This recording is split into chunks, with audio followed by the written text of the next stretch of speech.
Hey everyone, Corvus here. Welcome to this video in which I will give you a brief update on the Infinity figure I'm currently working on.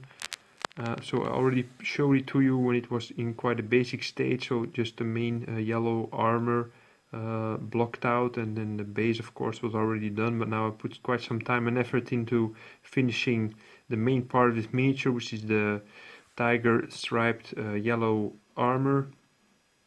So most of the miniature is covered in this color, in this texture.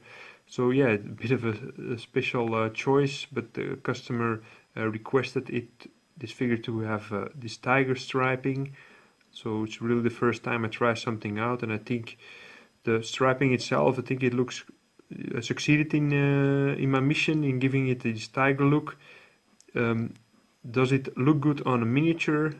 It's up to you to decide. I think it's quite busy. If you see it from a distance here, it's quite busy. But on the other hand, if it was just plain yellow armor, yeah, maybe I should have added some chipping and denting to spice it up, these large surfaces. But the customer, he wanted this tiger camo. I already showed it to him. He was very happy with the end result. So that's very good to hear.